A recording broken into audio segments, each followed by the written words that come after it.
So good morning, everybody.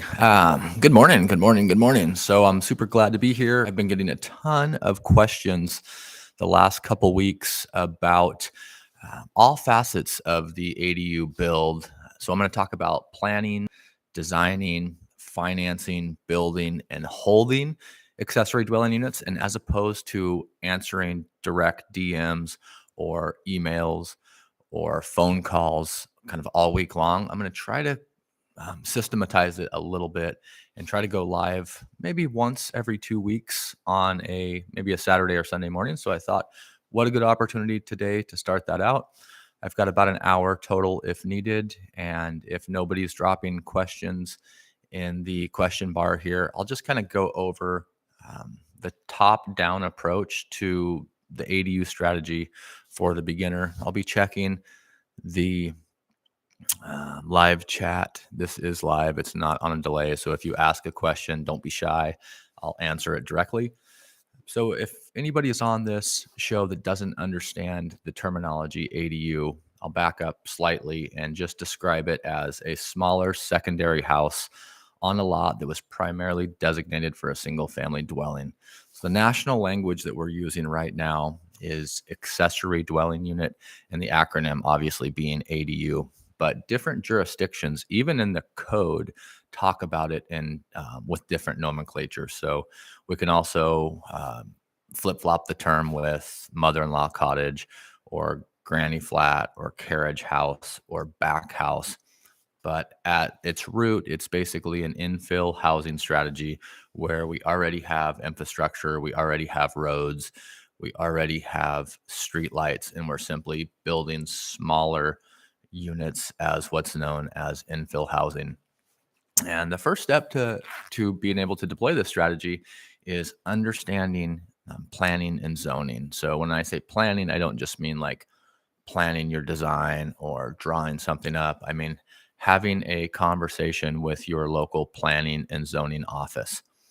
One thing that is still a limiting factor to this strategy is there are jurisdictions, mostly in the middle of the country, where there's a lot more urban sprawl, where this hasn't fully caught on.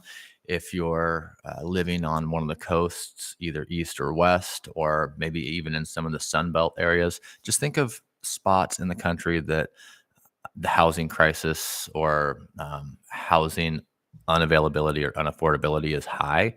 That's usually where legislation, either state or local, allows ADUs as uses. So not everybody that's listening to this may be allowed to convert part of their house to a second unit or to build a new standalone unit. So you really have to understand your planning and zoning. And what I tell folks, the starting point is to call, email, and if possible, if it's in your local area, go into your local planning and zoning office and ask if you can build or convert an ADU at your property.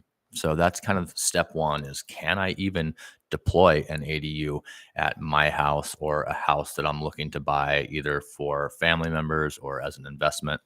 So that's always a good place to start. We've got a question coming in here, and I'll kind of bounce back and forth to the planning, designing, financing, building, and holding ADUs as questions come in. So let's see here. We have Chana Williams, and she says, I'm looking to build a mother-in-law in Florida because my home is R2 zoned. The planning office stated my home sits back too far and possibly needs to be totally changed. So that's a great segue from the planning and zoning statement I just made. So this, I commend you. Awesome for reaching out to your planning and zoning office.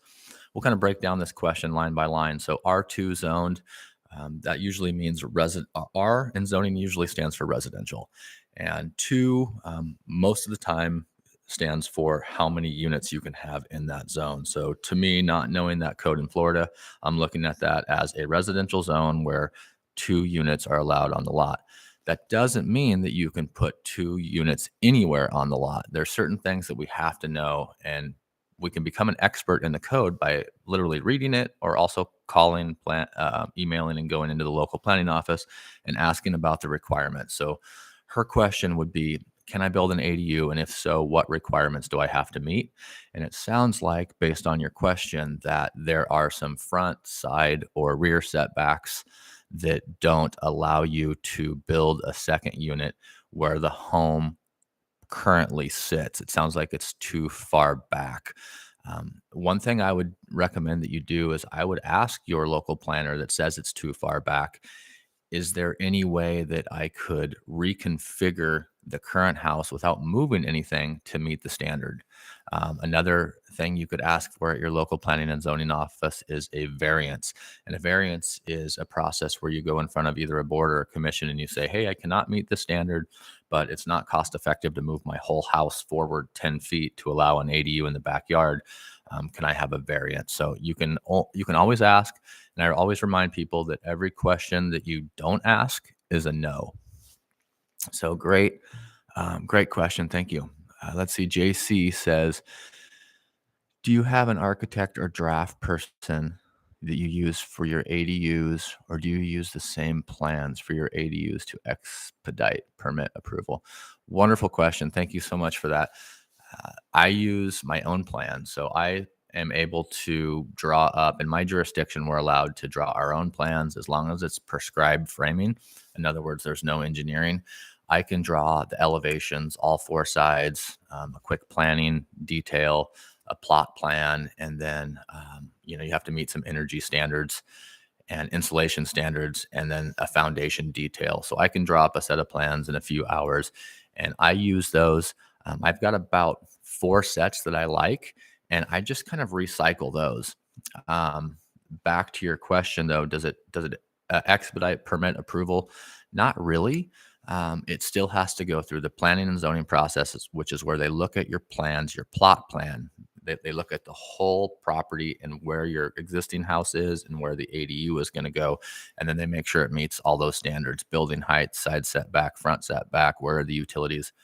So that has to happen every time because that's property specific. And then the plans actually still have to go through a planning review by your local building official. So it doesn't really speed it up.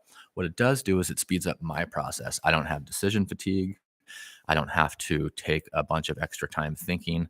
I don't have to spend any more money, which is my time as well.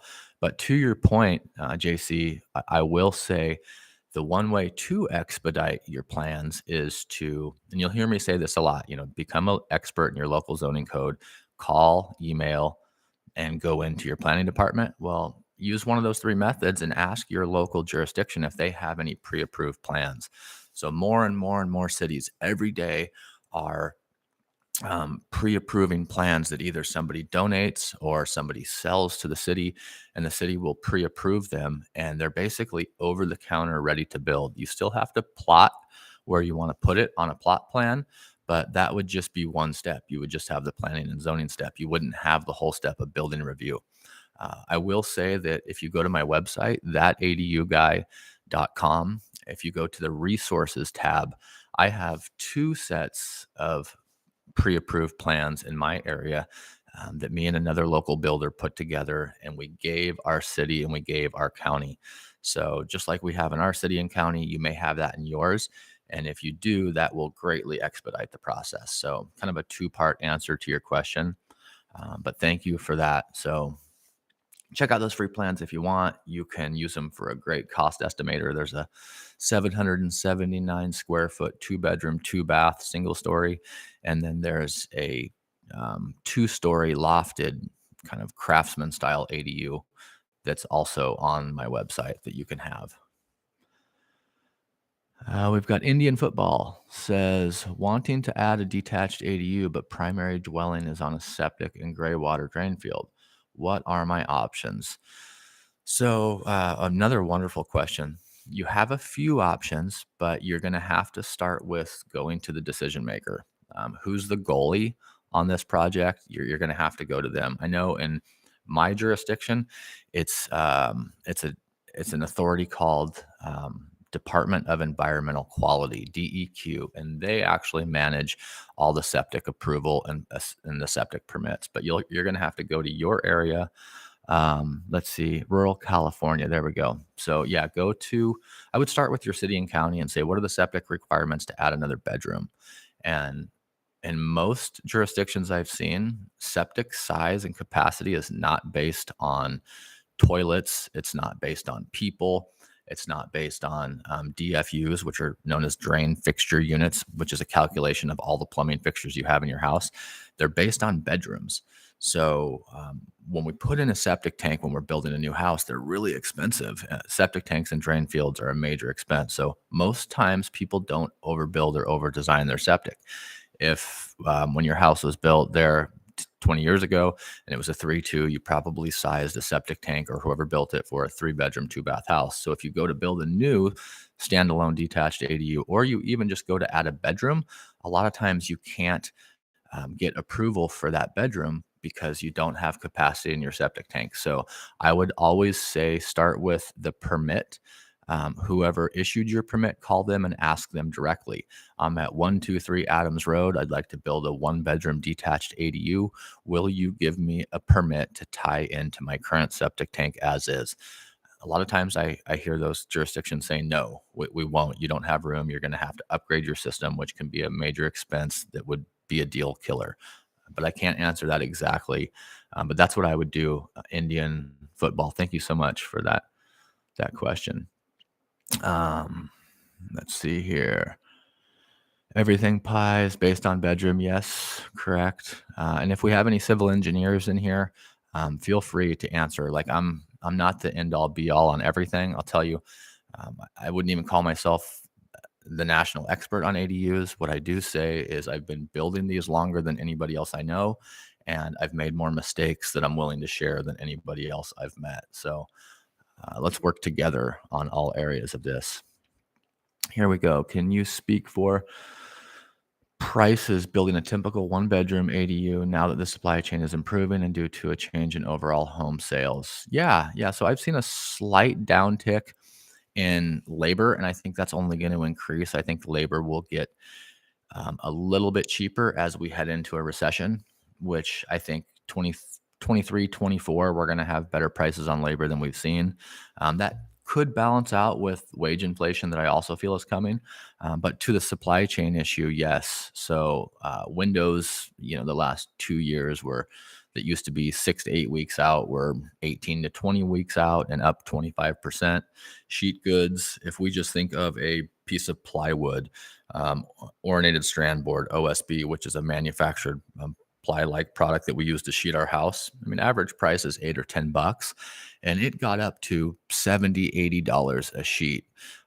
All that craziness in pricing for sheet goods has come way back down. Green Douglas fir, 2x4s, 2x6s, 2x8s, 2x12s, what we build with, almost tripled at one point, and those have come back down to reality. So prices are getting better and better, but with our wage inflation potentially and just overall inflation, I don't think it's going to get a whole lot cheaper. I think the best time to build was yesterday, and the second best time to build is as soon as you can. With that being said, I'm still seeing clients build detached standalone ADUs for $225 a square foot and doing conversion ADUs for about $100 a square foot. So that's the starting point. Don't think you can go build whatever 500 square foot ADU you want and be at that 525. That's with good planning, good design. Most people over design and overbuild their ADUs, and they cost way too much. So I will throw that caveat on there.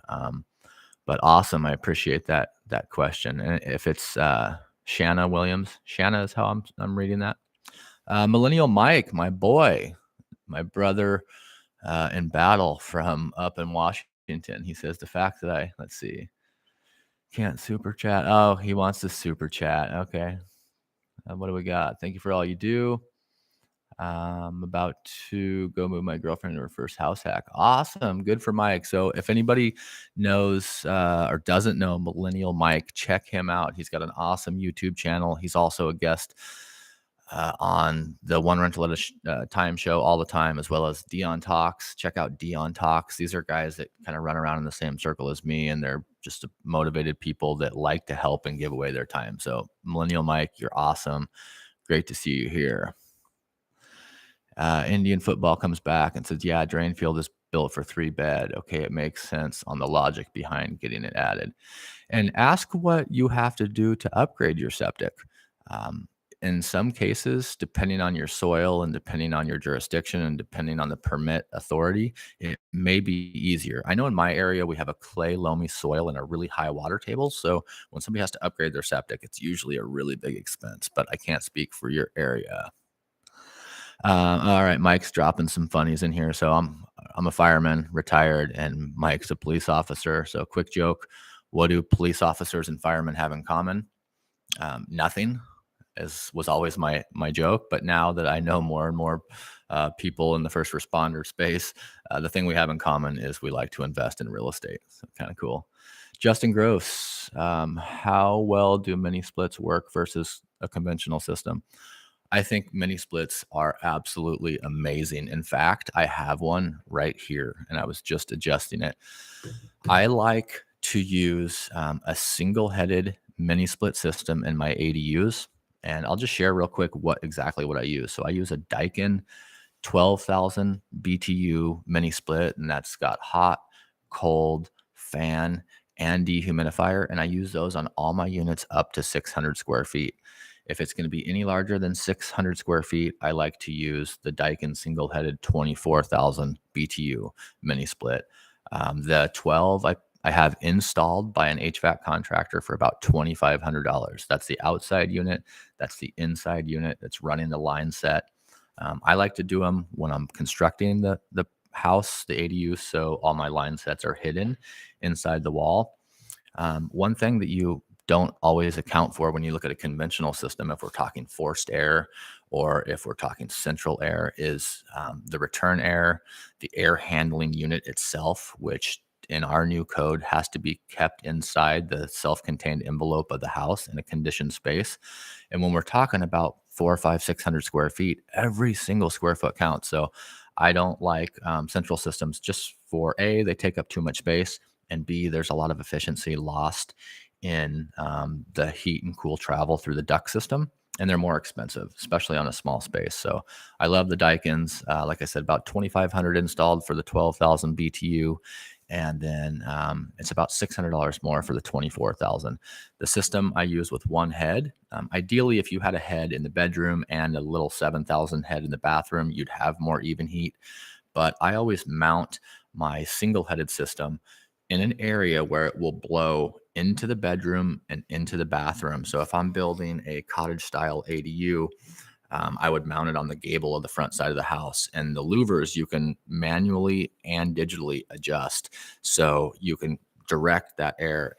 And in such a small space, it pressurizes and balances the system really quick. I see people build 600 square foot, one bedroom, one bath ADUs, and they put a head in the front room and they put a head in the bedroom, and it's complete overkill. It's about $2,000 to add the second head. So it's almost twice as much, and you don't need it.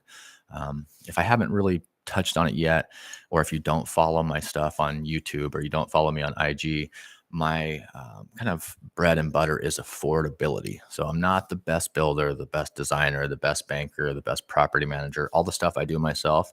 I'm not claiming to be the best at any of that, but I am really, really, really good at saving money and making a really efficient unit. And so one of the ways I do that is by saving costs with these mini split systems. So that's kind of that should answer your question fully, Justin. And I've got a couple videos on my YouTube channel of HVAC mini splits, the installs, step by step of how I do it and what I do. We've got everything pies. I would like to purchase my primary residence with plans. I would like to purchase my primary residence with plans doing an attached and detached ADU for income. Any idea how to finance this project right now? I only have enough down for down and the closing costs. That's probably the best question I can get today, because it's exactly what I'm doing in my business, and I want to share it with everybody because it's kind of counterintuitive to what we think. We got to buy a house and come up with some money to build an ADU, which funding the ADU with financed funds is tough. There are some products, and we'll talk about those in a minute. But I would tell you specifically to look for a house that already has either A, an ADU that's legal, or B, if you're in an area that allows ADUs, to find a place that has an illegal ADU. And what you're able to do with either of those two options is you're able to do exactly what you're talking about here. You feel like your limiting factor is I only have enough for down payment and closing. Well, that's perfect if you can find a place that already has one or part of one or one started, because you can show up to the closing table. If it's your primary, ideally with 5% down, conventional mortgage, maybe a 3.5% FHA loan, but low down, the very best rate in the industry because it's going to be owner occ, and you have the ADU, and you're financing all those with 30-year fixed rate money. So I would say look for a house with an ADU. Some tricks to do that are first and foremost, call an agent, get your agent looking for your property. Real estate agents work their tails off for buyers, and they're paid by the seller. So it does not hurt you. Everything Pie is here to have the very best agent in your area. I always say find an agent that has rental properties. If you're in an area like Portland or Seattle or Austin or areas where there's a lot of ADUs, I would find a realtor that not only has rental properties, that actually has an ADU, because they're going to have ADU goggles. I talk about my ADU goggles all the time and putting them on to see things most people don't see. So get a good agent, make sure they know you want an ADU, do your own searches. So if you're on Zillow, if you're on realtor.com, if you're on Redfin, whatever, keyword searches like obviously ADU, granny flat, mother-in-law cottage, bonus room, detached living space, detached garage, unfinished basement, studio, office. There's all these little code words that people use to try to advertise an unpermitted ADU. Another thing I always look at is the last couple of pictures, because if a house is listed with an ADU or an illegal ADU, it'll be like the last one or two pictures, and you'll see like a little wet bar with maybe a hot plate plugged into it, and you can go, aha, they're not advertising ADU, but that's a space that I could totally rent. So just check with your realtor. Try to buy a house that already has one. And to kind of finish up the last piece of that, if you absolutely have to buy a house that doesn't have an ADU or a start of an ADU, just some of my favorite ways. You're obviously not going to have any equity because you just bought the house. So the next couple of steps I would look at my flow chart of how to finance an ADU for a new buyer would be, can you get private money? Like somebody in your family, would somebody in your family partner with you to build this ADU? Do you have an employer sponsored 401k or 457? A lot of plans will allow you to pull $50,000 up to 50% of your holdings, and then you can pay yourself back interest over the next 60 months. So look into that. You can also talk to your small local bank or credit union. Big banks usually aren't as fair with these, but if you've been at a local credit union for 20 years and you have plans to build a $80,000 ADU that rents for $1,000 a month, you should have no problem getting at least some part of the financing. You may be able to only get 70-30 and have to bring 30% of the build with you. But there are definitely different options. But by far the easiest, and what I'm doing, even after building ADUs for almost 30 years, is I'm looking for properties to buy that already have them. It just makes more sense. The cost of capital, even with rates at 6.5, is still easier than funding these front end with cash when you're getting started. So if you're new and you're getting started, house hack a property with an ADU or something you can turn into an ADU. Let's see, Everything Pies. Might be able to convert a current bedroom to a den. Now that you have a 2-bedroom house, ADU will replace a 3rd bedroom. And that's a great strategy too. One of my favorite strategies here in the market I'm in is the internal carve out conversion ADU. And that's because we can build 2 ADUs, but one of them has to be attached. The other has to be detached if you have both. So ideally, I like the new standalone unit, but if I'm in an area that allows 2 and one has to be attached, I go for the low lying fruit, which is a property that already has a space within the house that would be easily legally converted. So my favorite is a 4-3, and I turn the master wall off the hallway, put in a kitchenette, put in life safety code. So we've got a fire break and smoke detector, O2 detector, and then that bedroom already had the bathroom. It probably already had an exterior entrance where that person can come in and out and with privacy. And then now I would have a 1-1 and a 3-2. And to your question here, you can do the same thing with a 3-2 by turning the den into a bedroom. This also brings up a great point. If you're in an area that ADUs are not allowed, that does not mean you cannot have a roommate. It doesn't mean you can have separate detached space that you rent to a roommate under a master lease. It just means that you can't classify it as a dwelling because you're not going to be allowed to put a full kitchen in it.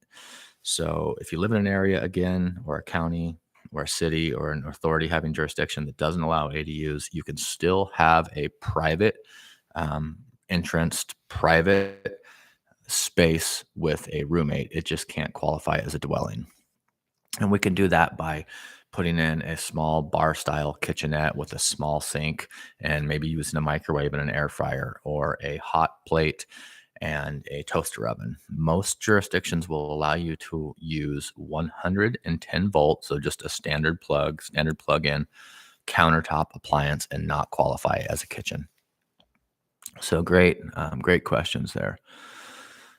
Here we have Shannon Williams. Any grants or alternative financing options for building a typical one bedroom? It depends on where you're at. Did you say you were in rural California, or did somebody else? Some areas are. I'll tell you right now that California just gave away several, I think it was $80 million in grants, $40,000 grants that were available to owner occupants only. And it was for pre-construction work. So you could get a $40,000 grant for planning, for infrastructure upgrades, for site work, for engineering, for architecture work, but it couldn't actually go to the build costs. Many other states are following suit. I know here in Oregon, where I'm at, we had a treacherous fire come through September of 2000, and it burned almost 3,000 structures across our county. And there's a bunch of funds that we have that we're currently working on deploying.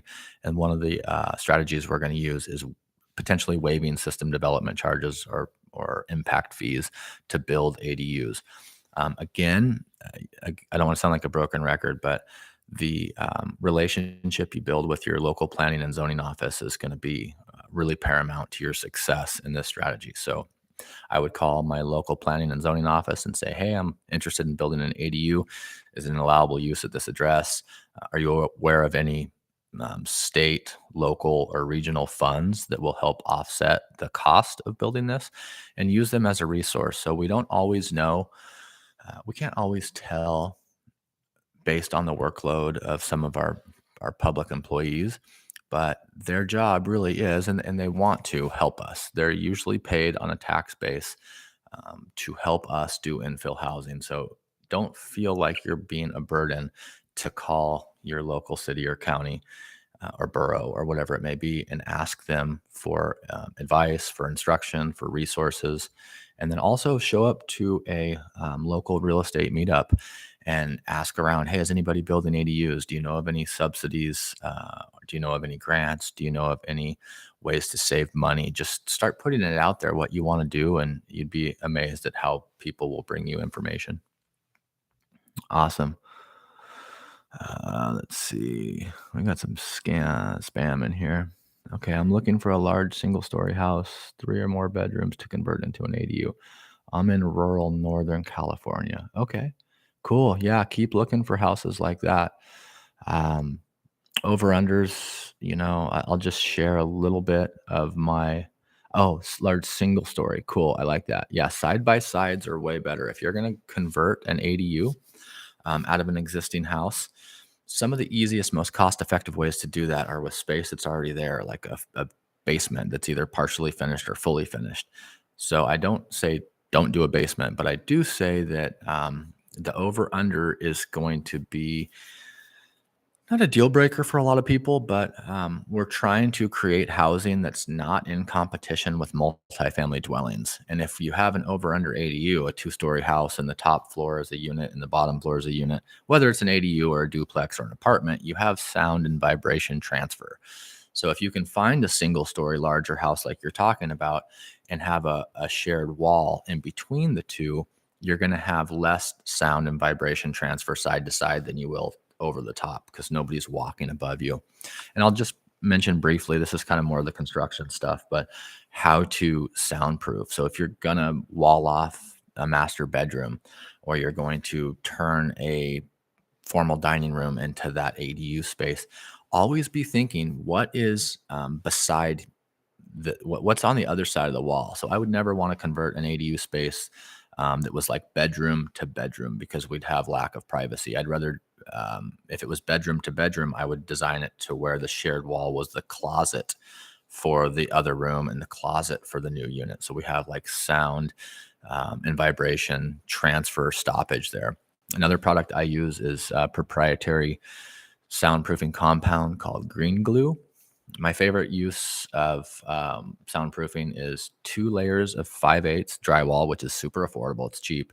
And then a layer of Green Glue soundproofing compound between the two. So when we're doing construction and we're converting this, it's not very much more money to put our best foot forward to soundproof these units. And that's going to go a long ways with our tenants. At the end of the day, what does our tenant want? Because that's what we have to focus on. And that's what we have to try to provide them and give them. So I like that you're looking for a 3-bedroom to convert into an ADU. I guess I'll talk a little bit more on, the whole strategy. So planning, we've kind of beat that up. Everybody can understand that it's really important to have a relationship with the decision maker in your area. So if that's your planning official, if that's your building official, just get to know those folks. You want them to know you. You want to ask them for their opinion. You want to respect their authority, and they will help you, I promise. So designing is kind of the next of my big 5 that I talk about. So designing an ADU, and this could be maybe you're buying a 3-2 and looking to convert one of the rooms, like everything Pies is talking about, or maybe you're trying to deploy the new standalone ADU strategy. It doesn't matter if it's a simple add-on or if it's 1,000 square foot 2-story ADU in the backyard. We want to keep very simple design principles in mind. Most people overspend because they overdesign. And I'll talk about my few favorite ways to save money. Simplicity. It really is simplicity, simplicity, simplicity. I've got 200 plus videos on my YouTube channel, and probably half of them talk about affordability. But on the design, I like to stay with a rectangle. If it's standalone, you can design it from ground up.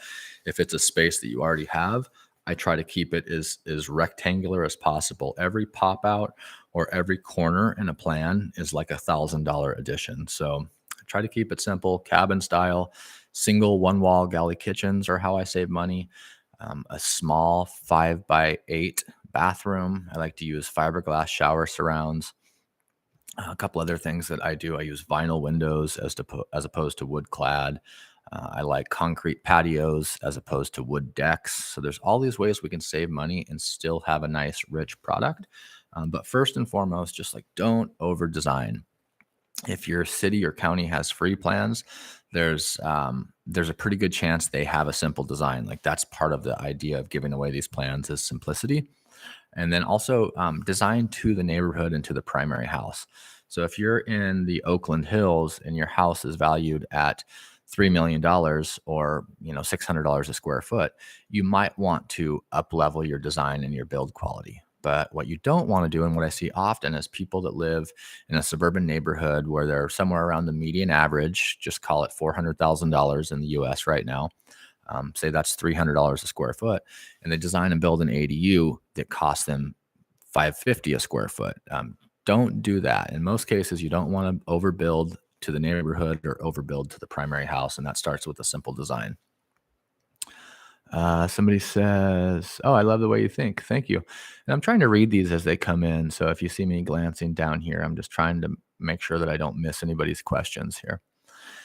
Financing, and we've kind of touched on this a little bit, but coming back to my top 5 that I look for and ADU strategy stuff is the finance right now. Even with rates where they are, it was a lot more attractive 12 months ago when we could get a primary owner occ for 3-ish% or less.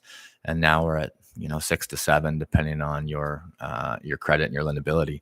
But it's still going to be to buy the ADU. The best way to finance an ADU is to find a house that already has one or part of one, and show up at the closing table with 5% down, get 30-year fixed rate financing on it, and then use whatever means you can to finish it off if it's not a completed unit.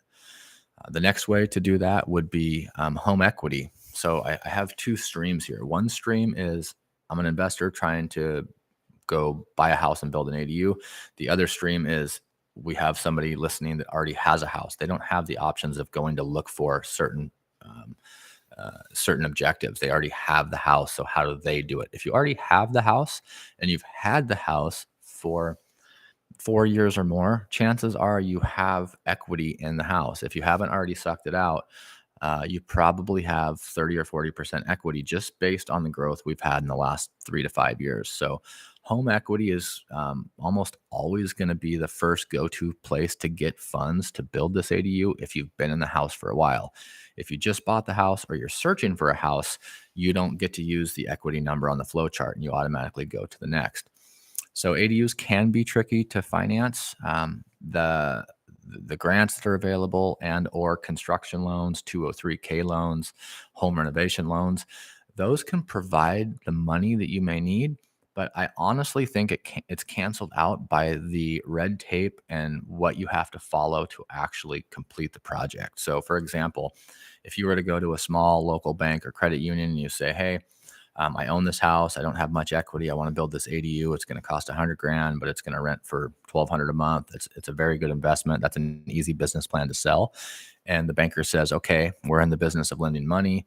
Transactions are down 50%. We're going to do whatever we can to give you money because we want to keep the lights on here." Don't forget that banks stay in business by lending you money. So don't be afraid to ask. But most times in construction, they're going to say, "Hey, we need a licensed general contractor. We need a budget sheet. We need a draw sheet. We need a schedule." They need all this red tape, and you can't build it yourself. The biggest limiting factor for most people that are on YouTube on a Saturday wondering how to add rental income to their property, they're hands-on. We're DIYers. We're trying to do more with less. And if you use those bank products, you have to hire a licensed contractor.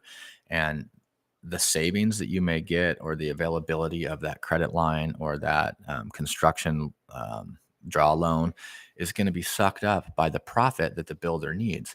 And, I'm a builder, I'm a licensed contractor. I'm not bashing on builders here, but I'll tell you this is the problem with this strategy, in my opinion, is that you have the homeowner or the investor who's here and they're trying to save money, keep a simple design, drive yield up, and then you have the contractor and his or her or their crews, and they're working this way. They're trying to drive a profit, rightfully so they can feed their family. So we have these opposing forces. We've got the investor, homeowner, developer trying to build an ADU, and then we have the builder over here trying to make a profit. So the best way to save money on your ADU, and what I teach people all over the country, is to self-manage it.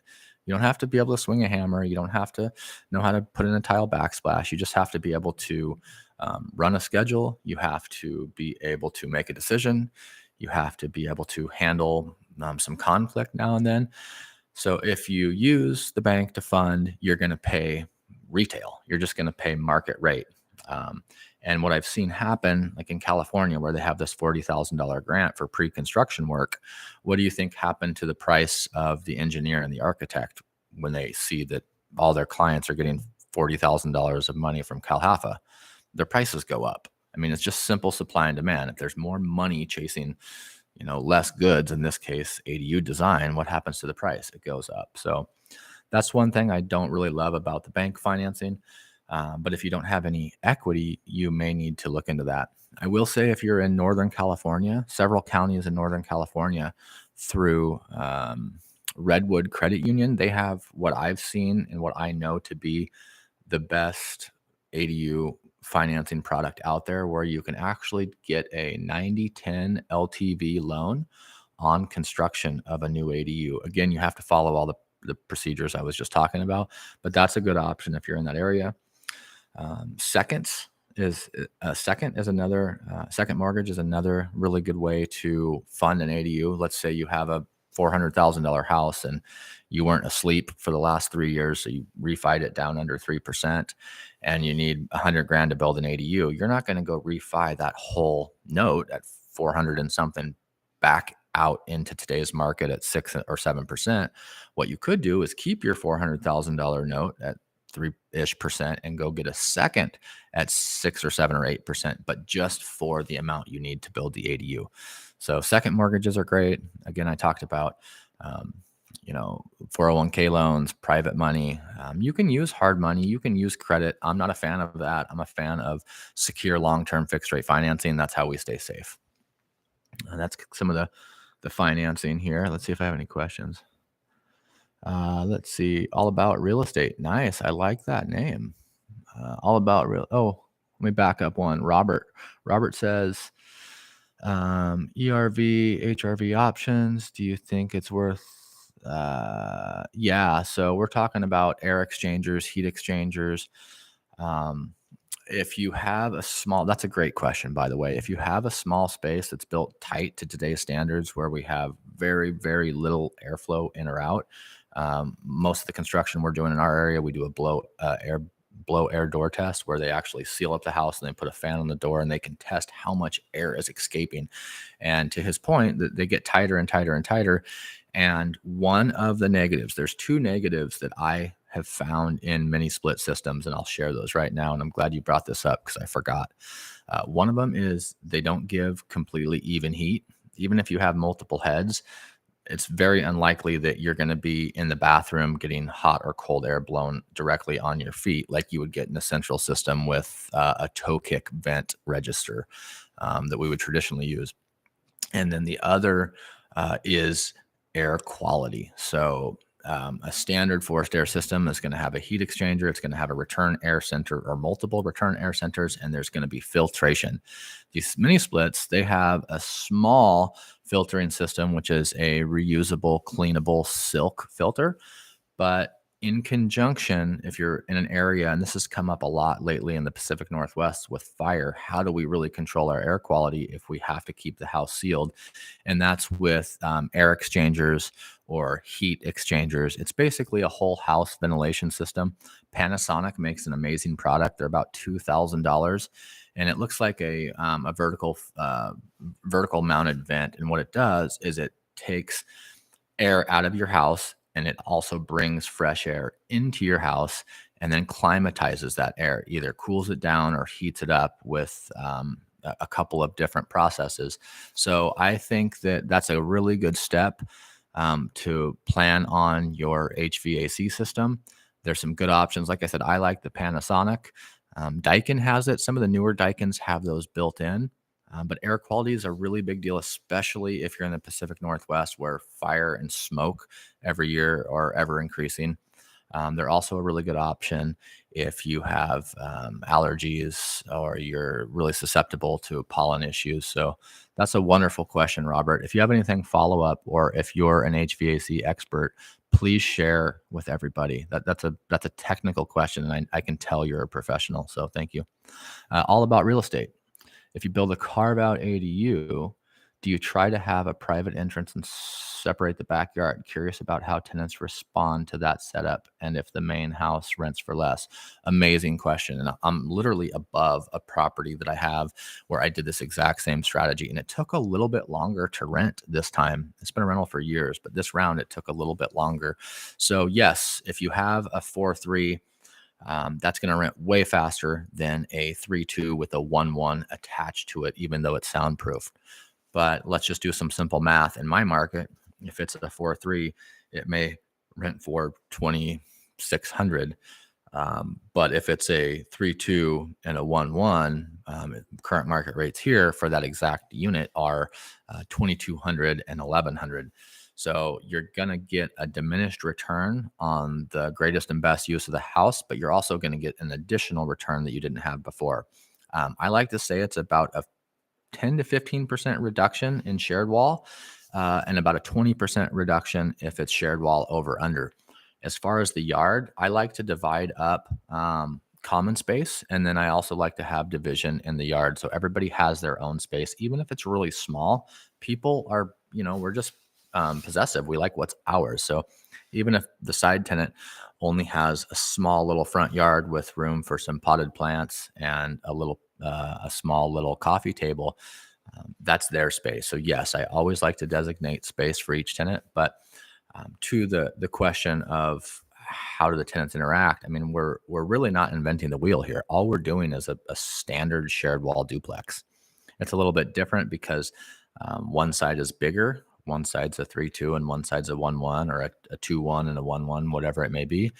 But the idea is out there all over the place. It's your standard single level shared wall duplex. So I don't have much issue with how tenants respond to that setup. They're getting similar to a side by side duplex experience. But another thing I love about this strategy, they're getting that experience in a single family neighborhood. So one amazing thing that's hard to kind of capture or quantify on the ADU strategy is we're building or converting small multifamily, but it's in a single family neighborhood where there's a lot bigger lot size. You may be a little bit farther away from transit, but there's most likely there's going to be less crime. There's going to be less noise. And I'm not saying that multifamily zones are less desirable than single family zones, because they're not. But typically, there's just a little bit more of a family vibe. So, one thing I say about the standalone detached ADU is I ask people, what's the American dream? And that means a lot of things to a lot of people. But what rings true to most is like a little house with a white picket fence. It's hard to envision the American dream if you're in an apartment, at least in some of these more rural areas and these outlying areas that I'm used to. So something to think about there. Great. Credit union finance. Thanks. Okay, awesome. Let's see. Lap 15. Derek, you helped me earlier this year with a efficiency ADU. Amazing service. I'm almost done, but struggling to find a good 3 to 4 foot wide kitchen sink countertop cabinet solution. Any suggestions? Yes, I have lots. So cool. Lap 15. I don't know your first name, or else I'd be like, oh, yeah, I remember that project, and I'm glad I could help. So you're looking for a 3 foot wide kitchen sink countertop cabinet solution. I would say to go to a custom cabinet maker in your area. Call around, post on Facebook. Hey, looking for a custom cabinet maker in the Philly area. What I see people do all the time is they go to a box store. I'm not going to name any names, and they buy these pre-manufactured cabinets, and they look okay from the front, and they're fairly affordable. But by the time you buy them, you get them home. There's probably something broken. You've got to buy the trim. You have to buy the toe kick cover.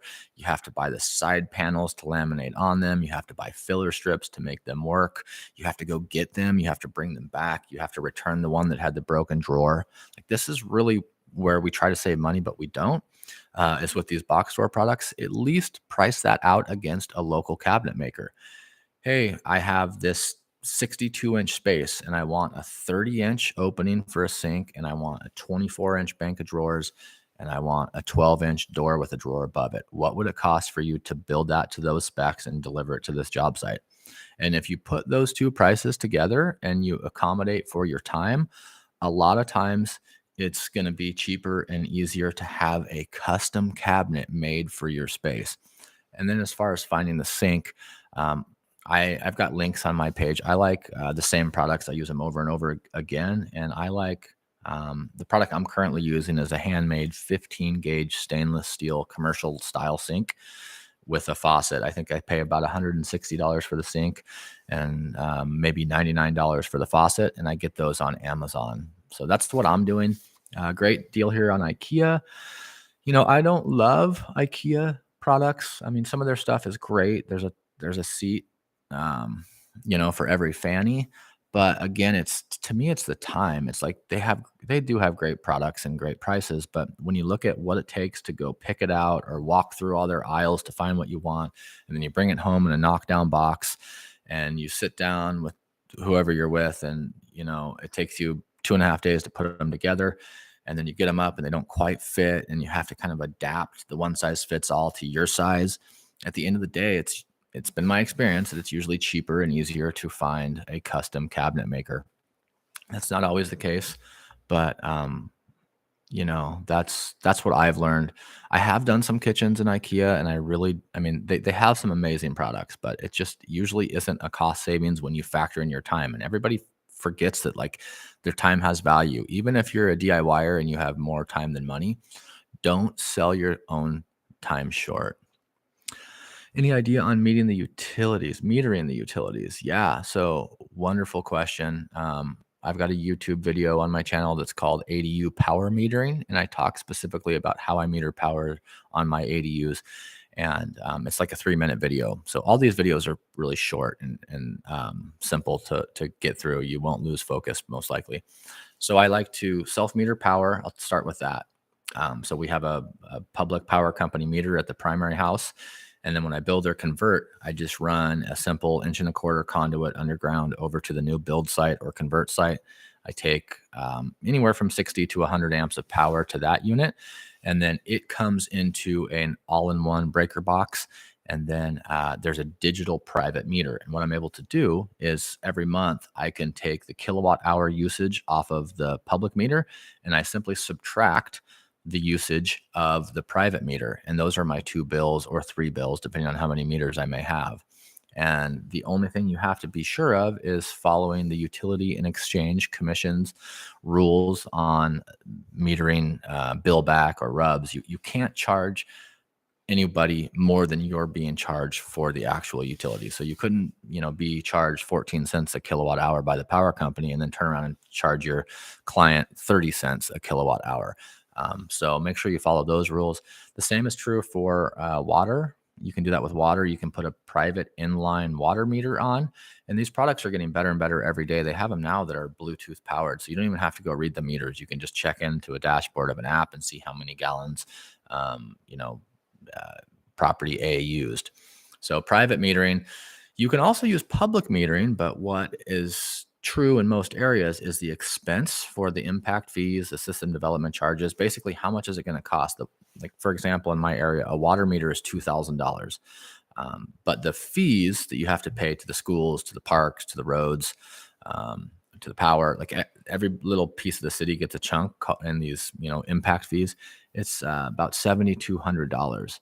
So if my tenant's using $10 of water a month, we're talking it could take 60-ish years before it would pay to put that private meter in or that public meter in just so they could meter their own water. Another thing I don't like about these public meters is most of them have a monthly meter charge. In my jurisdiction, a gas meter is about $10 a month and a power meter is like $9 a month. So these are fees where you're basically renting this meter from the power company or the water district or whoever it may be every month in perpetuity forever. So I don't like that model. I'd rather put my own private metering on, pass the savings on to my tenants, and give them the benefit of the doubt. So that's good. How many ADUs can you power off of a 200 amp service? Lots. You're going to have to do what's called a load calc. And that's where you go through and you add up everything that's going to be in that property. Is it an electric stove? How many branch circuits are you going to have? What is the tonnage of your heat pump? Is it a gas dryer or an electric dryer? What kind of water heater do you have? So it depends on the appliances you choose. In general, a standard single family house is serviced with 200 amps. And in most cases, on my new builds, I bring 200 amps to the primary house. And then I bring 60 amp circuits to both ADUs. But the ADUs are going to be, I'm going to take advantage of as much natural gas as I can for 2 reasons. One, because it's more efficient and cheaper in our area. And and 2, because I wouldn't meet the load calc to put a house and 2 ADUs on 200 amps. So to kind of circle back and answer that directly, I would say you can do a house, 1 ADU on a 200 amp service if everything in both units is electric. If you want to do a house and 2 ADUs on 200 amps, you're going to have to incorporate gas. I like gas dryers and I like gas water heaters. Usually those 2 things alone will allow you to get 3 units on a 200 amp service. Another reason I love gas for my small units is, again, it's the space. So the detached exterior mounted on-demand water heaters that I put in. They're actually mounted on the outside of the wall, and they have frost protection. They're vented to the outside. All the plumbing's on the outside. We cover it up with a nice little box, but you don't lose any space. And you think that, oh, how much room would a 50-gallon water heater tank or even a small wall-mounted on-demand gas water heater take up? It takes up more than you'd think, especially when you only have one small closet in the ADU bedroom. So I like gas because I get that exterior water heater, and then I get more available power, so I don't have to bring in more. And if you have to upgrade your power, say you have a house and a shop on 200 amps of service, and you do a load calc and you don't have enough amperage to run your ADU, and you don't have gas stubbed up at your road, you may have to upgrade your panel, which doesn't mean just the panel. You may have to pull thicker wire all the way from the vault or all the way from the transformer on the pole. And those are huge costs. So if you're looking at building a new ADU, always call your power company and say, hey, I want to build this unit here. Am I going to have enough power if you don't have gas? And then the last reason I like gas is because it's the only utility in our areas that they run for free. Every other utility I have to pay for and or dig and put in. And the gas company here brings you the gas for free. Let's see. Have you looked into conditioning energy recovery ventilator? Basically, an ERV. An ERV is an energy recovery ventilator with built-in heat pump. Haven't seen one in use personally, but seems like it could be a nice option. I haven't. That's something that I will probably look into, and I'm going to have to do some more research. So if I get this question again, I will feel smarter on it. But no, I haven't. So Robert's basically saying, hey, have you found any of these heat exchangers that basically are an all-in-one and also do your heating, cooling, ventilation, and air exchanging? No, I haven't. I can't help there. So DIY Tacoma said, I wanted to ask about, um, so here in Salem. Okay, cool. Another Oregonian. What's up, dude? It's $2,500 to add on water meter. Would you say this investment is a good deal? They told me due to waiver, it's low. Um, it'd be 1,250 without the waiver. Yeah, if you can save $10,000 on it, put it in. Here in Oregon, we have some legislation that's coming, that's literally being enacted right now, that has to do with fee simple lot partitioning. California has similar regulation that they're trying to deploy under SB 8 and SB 9. If you're in California and you haven't followed How to ADU, my buddy Ryan down there, he's probably the smartest guy in California on legislation and on grants. So check him out, Ryan O'Connell, How to ADU. He talks about it a lot. But if you're ever going to potentially split this lot, like this ADU is in a spot that you would maybe one day down the road as density increases, cut in half and sell, you're going to have individual services. So just based on that alone, I would say maybe. But for me, as a value investor focused on the ADU strategy with affordability at the forefront, I would do the math. What's your average water bill there? For my area, it's about $35, whether you use a drop or you use 3,000 gallons. After 3,000 gallons, there's a price per gallon that you're assessed. And my average water bill at a primary house with an ADU is like $40. So most of it is fees and services and bonds on the bill. The water that a tenant actually uses is quite a bit less in proportion to the bill. So let's just say they use $5 of water a month. Look at your bills, do your own math, but this is my example. That would take that's $60 a year. Divide that by 2,500. I mean, you're looking at over a decade before that pays off. But knowing that there's some kind of special waiver right now where you're saving $10,000, that may be an option for you. Do the math. But I do tell people, I tell my family this all the time, like, just because something's a super, super good deal doesn't mean it's a good purchase. So do the math. With all due respect, I don't mean to sound like I'm trying to tell you what to do. Back to everything pies. For us, it's propane. Yeah.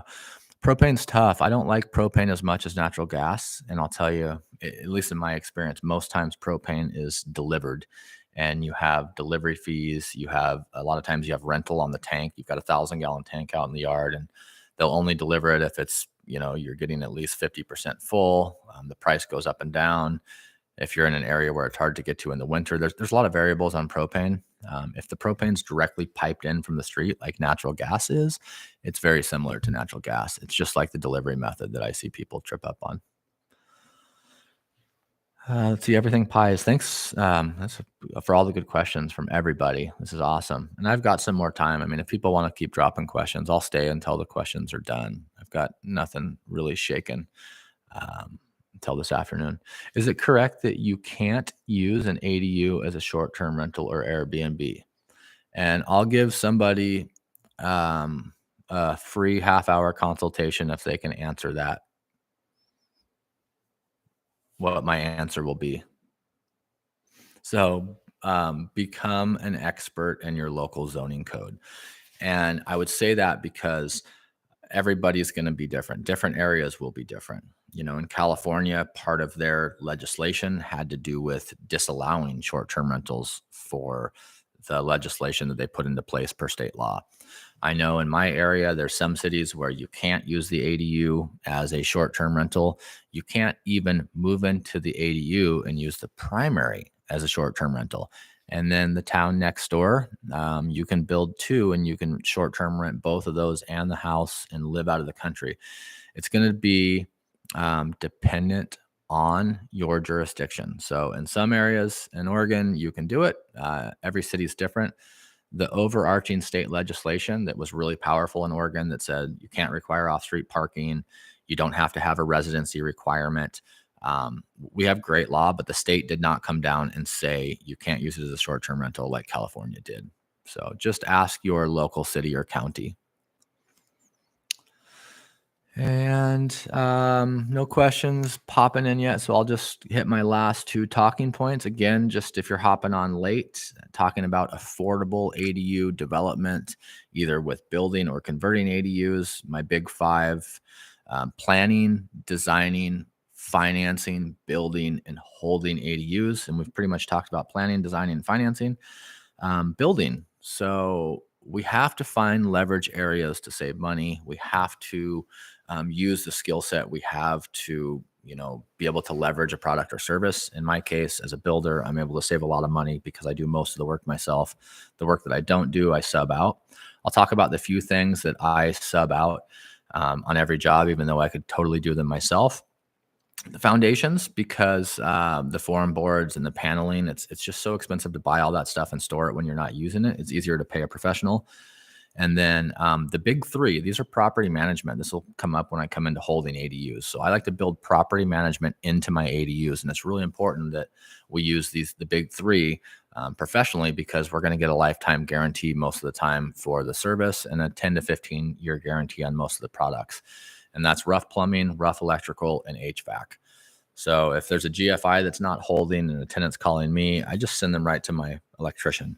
If the new Daikin mini split is leaking or it's not blowing hot air when it should, I can send them to the Daikin rep that installed that unit for me. You pay up front, you pay top dollar, but any little leaks or any electrical issues or any HVAC issues are going to be deferred. So I defer all that maintenance to the professional I paid to put it in.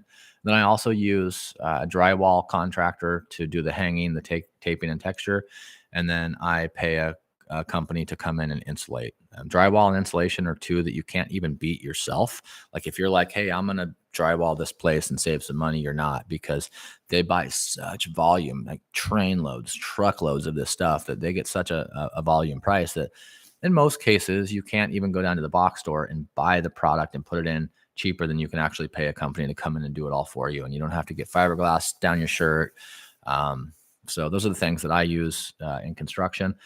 The building I talk about a lot. So the three ways that I'm able to save the most amount of money and what I recommend people do is these three: self-manage. And then, you want to do as much of the work as you possibly can yourself, and then have a super simple design. So that's kind of the tricks to saving money, if I could narrow it down to three. When I'm building the ADUs, again, like I said, I save a lot of money by doing it myself, but I'll touch back on what I said earlier. If you don't have any construction experience, that's fine. If you can manage a project and make decisions and keep a schedule, you can still run the job. And if you can run the job, most states and cities allow the owner occupant to self general contractor their own projects. Check with your city and state. Don't get in any trouble being a contractor on your own house if it's not allowed in your area, but in most cases you can. And it's going to save you 30 to 50%. A lot of general contractors will charge 30 to 50% overall of the job. And it may not sound that high at first. They may say, oh, well, I only make 15% of the overall price, but they also mark up all the products by 10 or 15%. They also bill for their hourly time. There's also change orders. So if you boil it down, I've noticed it's about 50% of the cost to pay a professional to manage it. Now, if you have an amazing job as a software engineer and your hourly rate's $200 an hour, pay somebody $60 an hour to manage your job. That's understandable. But like I said earlier, if you're on this call on a Saturday morning, you're probably a DIYer or into financial independence. You like saving money. So don't think you can't do it yourself. And you're going to learn a ton. And if you're going to want to repeat this strategy over and over, which is going to provide more needed infill housing and also provide more income for you, you're going to have to learn how to do it. So just self-manage if you can. So that's kind of like my building view. I'll hit on it one more time. Super simple design is going to be easy to build.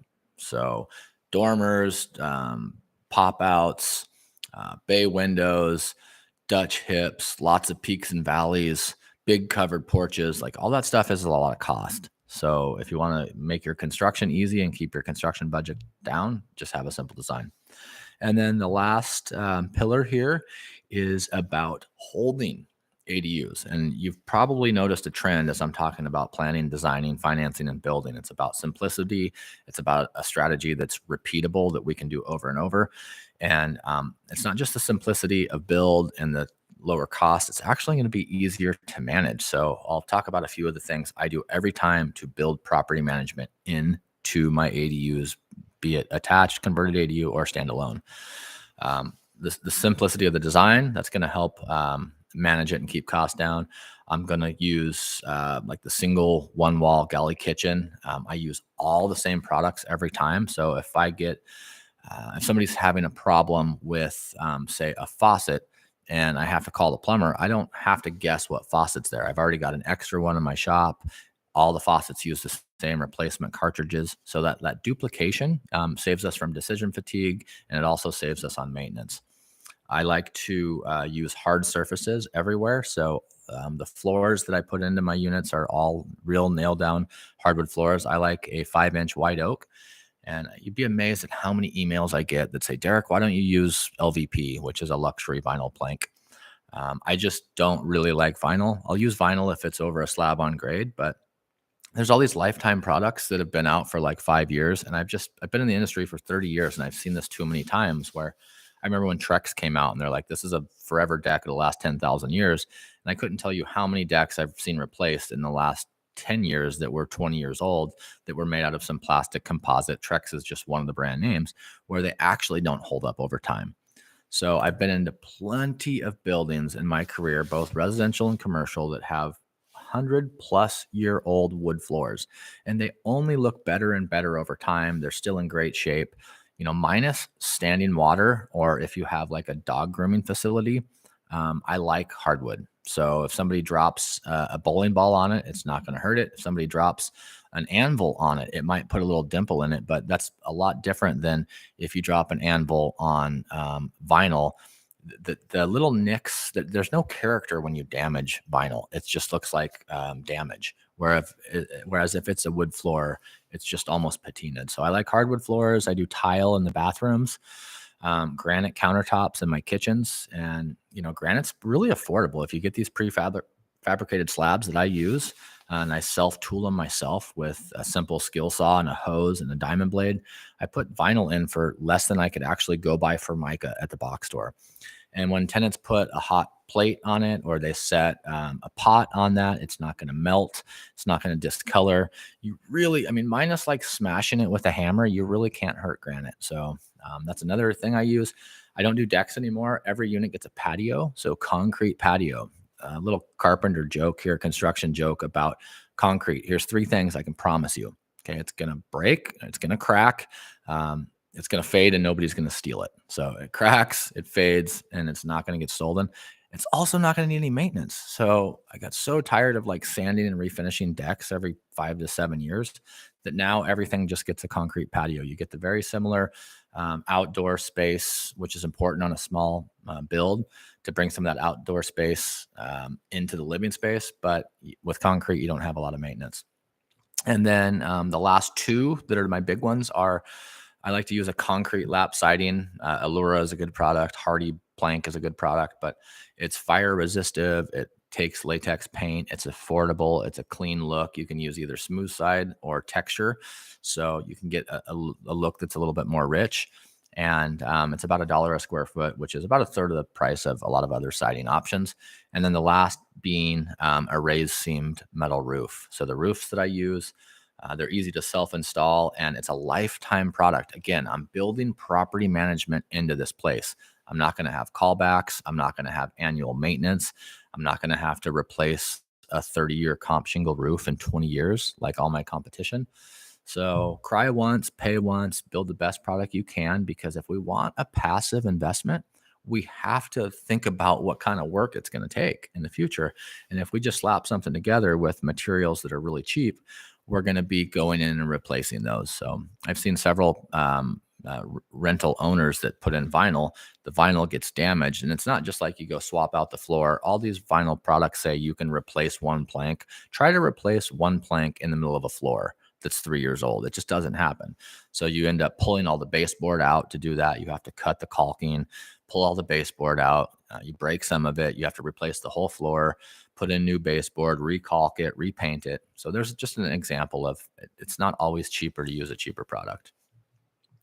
So that's kind of everything. Again, on the planning, designing, financing, building, and holding of affordable ADUs. I've got a ton of free resources on my website, thataduguy.com. You can always follow me here. I'm probably most active on Instagram. My phone number is on my website. Like that rings to my phone. Like if somebody were to call that right now, I would be like, hello. I tell people to try to start at the website.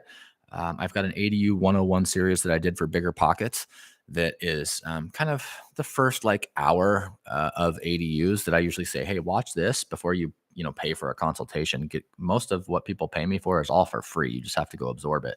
If you want to compress time and schedule a booked call with me, you can. But I like to just say, hey, it's all free. Just go watch it yourself. And then again, that ADU guy on Instagram. Looks like we got two more questions that popped up. I'll take these. Robert's Journey. What's up, Robert? That's my firefighter buddy. I'm in Orange County, California. Do you think building a detached ADU with a 2-1 up to 800 to 1,000 square feet is more worth doing than the 600 square footer? No. Most of the time, no. There's a couple examples. I've got a client in San Diego where she's about 2 blocks from the beach. It's some of the most highly valued real estate in the country. And my advice to her would be to build as big as you can and maximize. But in most cases, it's going to depend on your client. Like, who's your end user? What is your tenant in your area, and what do they want? But and I know Orange County is really high value California land as well. But in most cases, people want to build bigger, and they think bigger is better. And a lot of times it's not. So if your max allowable square footage in your area for an ADU is 1,000 square feet, a lot of people call me and they're like, Derek, I want to build 1,000 square foot ADU. And in most cases, we're looking at this overall build as a square foot price overall. So if the ADU is going to cost, let's just say for easy numbers, $300 a square foot, and you want to build 1,000 square feet, that's a $300,000 ADU. Okay. You could build a 500 square foot ADU in that same model for 150. Just use those numbers. This is easy math. Don't say that doesn't work. And then you look at your end user and what they want. So a 2-1 is nice because you have more options. You could put a family in there, a single mom, single dad. You could have roommates. Do you have the parking? I mean, not only can you meet the standard, like in California, you don't have to have a required off-street parking spot to get approval for the ADU like you used to in most jurisdictions to get the conditional use permit to do it. That's going away. But in reality, like, is there somewhere for your tenant to park? Because if there's only one spot for your tenant to park and there's really no off-street parking, it wouldn't do you any good to build 1,000 square foot, 3 bedroom, 1 bath, or 3 bedroom, 2 bath, 1,000 square footer, because your tenant's not going to be happy because they're carrying their groceries from 2 blocks away potentially. So, do you have parking for the bigger unit? Is the bigger unit going to yield twice as much? Because the 500 to 1,000 square foot examples we're using is going to cost twice as much to build. So, if you're in Orange County, a 600 square foot 1-1, let's just say it rents for 2,200. Is the 1,000 square footer going to rent for 4,400? I don't think so. Most cases it won't, but it's going to cost twice as much. The other thing that I've seen people do is they build small rooms. I mean, 10 by 10 is about as small as you want to go. And to be a bedroom, for most appraisals and for most definitions of a bedroom, 70 square feet, it's got to have ceilings above 7 feet tall. It's got to have an egress window, and it's got to have a closet. So I see people try to build these little ADUs with like 8 by 10 bedrooms and no closet because there's no room for a closet. And then they go to refinance, or they go to get an appraisal to potentially sell or burn money out or whatever the case may be, and they don't even get credits for these 2 bedrooms. They would have been better off with just one. So I like to say, what does your client want? I would go to Realtor.com. I would go to HotPads. I would go to Craigslist, and I would curtail my search to 1 bedrooms. And I'd look at every 1 bedroom in my market and see what they rent for, and then I would organize my search for 2 bedrooms, 2-1s, and I would look at all the 2 bedrooms in my area, and I would look at the differences between rate, and then I would look at the differences between build cost, and I would make that decision. But bigger is not always better. In fact, most of the time it's not. It's less cost effective, and you have a lower yield if you build a bigger ADU. But great question, Robert. I totally appreciate that. Let's see. Thoughts on glue down vinyl flooring? Glue down vinyl flooring in most cases is what's called sheet vinyl, and it comes in 10, 12, 16-foot rolls, and you glue it down. Most luxury vinyl, the planking, is a tongue and groove snap lock system of some sort, usually with anywhere from 3 to 7 mil, with a padded underlayment glued onto the bottom. Sheet vinyl is tough. I wouldn't use sheet vinyl over concrete. If you do use sheet vinyl glue down, you can't put it over like plywood or OSB subfloor, especially in today's business where people just slap that stuff down. If you're going to use it, you have to sand down all the seams, especially if it got wet, because there's going to be little risers. So I would go through with a straight edge on every seam on the subfloor, sand those down, and then usually you would glue down and staple down a 1/2-inch underlayment product, which is going to be a smooth particle board. And then after that particle board is down, you're going to want to sand those edges and fill all the staple holes with a float. And then you glue your sheet vinyl down on that. So that's the professional application of glue down sheet vinyl. And that's a lot of steps for a product that's not awesome. I also don't like the off-gassing smell that the glue provides. If I was going to go vinyl, I would go LVP, even though I don't love that product. I did just do a garage conversion that I used a box store LVP product that I actually really liked. It turned out nice, and it is amazing for putting down on slab on grade. Slab on grade is just like a concrete floor. So if you have a concrete floor, you're converting a garage, you're not going to be able to use nail down hardwood floor. You can glue down hardwood, but the temperature, moisture is always an issue. So I like to use a product that's waterproof. So I'd use vinyl LVP on floors. I don't like glue down. But good question. One last question from Robert. He says, would you first try to convert the garage into a JADU before trying to get permits for a detached ADU? It's a good question, and that's California specific. And if you're not in California, this still applies to you because everybody's going to look to California to see how did this work. So in California, you can do 2 ADUs, one attached called a JADU. If you're going to do 2, one would have to be a JADU, which is up to 500 square feet of existing space in the current footprint of the house, including garage. So if your long-term plans are to turn this property into 3 units and you're going to do the JADU in the garage, would you first try to convert that before doing the detached? It just depends on your goals, Robert. I honestly think the new standalone ADU, it's going to be more money, but it's easier to build. All your variables are controlled. You don't get any curveballs that you're going to get in your garage conversion. do you have room to put all the stuff that's in your garage? If you do, or you don't have much stuff, or you just moved in and it's an empty garage, I would start with the garage because it's going to be a smaller scope of work. It's going to be a little bit easier to do. It's going to be more cost effective, and you're going to learn a ton.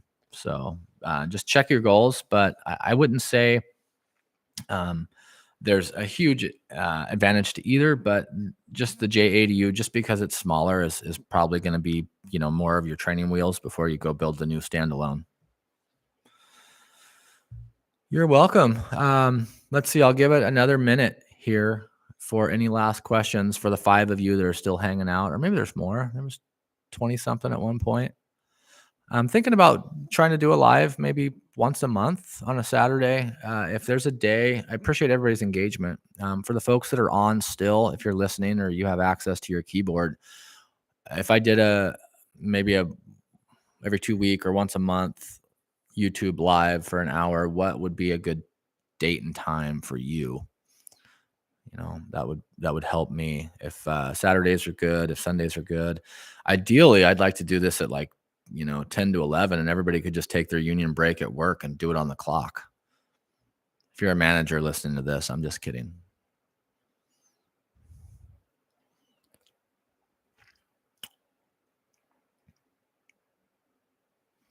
DIY Tacoma. You're welcome, man. Thanks. Hey, I see you comment on a lot of my videos and ask questions, and that really does help the algorithm. So thank you for doing that. Robert, I know you from the YouTube channel. That's cool. Felix, I mean, everybody on here, I guess, are my subscribers already. So if your friends are interested in ADUs, share this stuff with them. I don't monetize any of this. That ADUguy.com actually loses me money every month. It's not, my consulting business is not a moneymaker. I really just try to do ADU outreach.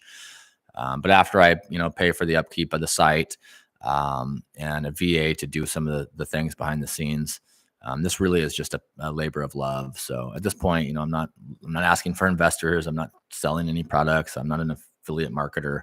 Really just trying to do this to share the power of ADUs and how they can change your life like they've changed my life. Maybe next live, I'll kind of tell my story or portions of my story about, I'm not saying it's like rags to riches, but from coming from a low income, single parent, growing up in an area with high rents to now being able to give back to some of those needed rental units with the ADU strategy and how much that means to me. Maybe I'll share that. Friday's break time. That's great. All right, folks. I hope everybody has an awesome weekend and Merry Christmas, Happy Holidays, whatever you're into. Just have some good time off with your family. We'll talk to you guys soon.